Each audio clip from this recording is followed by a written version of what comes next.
sommes à Genève, ville où travaille Cristóbal del Puig, ville également où j'ai ma galerie d'art contemporain depuis maintenant 42 ans. Et nous ne sommes pas dans un endroit innocent à Genève, nous sommes devant le pont de la Jonction. Et pourquoi s'être donné rendez-vous ici? Parce que nous sommes dans un lieu qui est emblématique de Genève et qui est beaucoup moins connu que, n'est-ce pas, le jet d'eau ou d'autres lieux.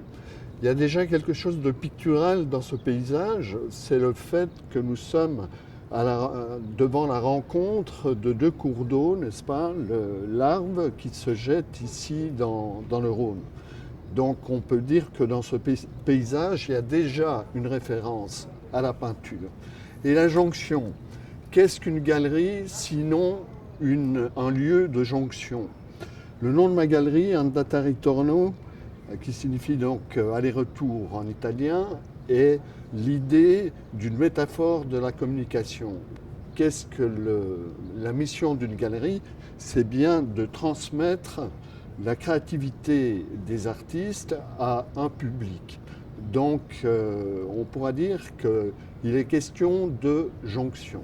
Si nous sommes ici dans un paysage, le paysagisme, c'est une évidence, est un des sujets essentiels de la peinture.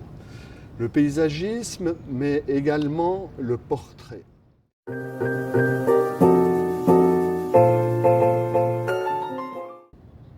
Par rapport à Velázquez, je dirais une chose, vu l'énigmatisme qu'il a entretenu dans ses tableaux. L'art est peut-être quelque chose comme une réponse à une question qui n'a pas été posée.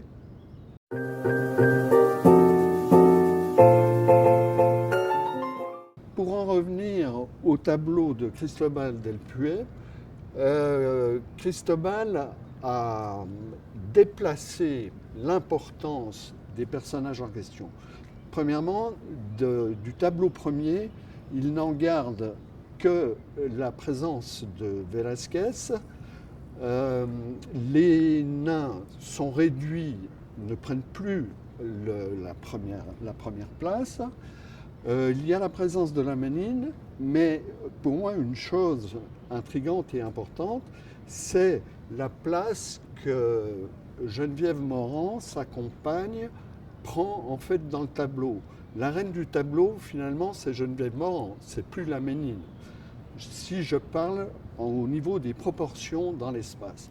Et à ce moment-là, pour moi, on pourrait dire qu'on bascule de l'allégorie politique du tableau de Velázquez à quelque chose qui pourrait ressembler à une allégorie sentimentale.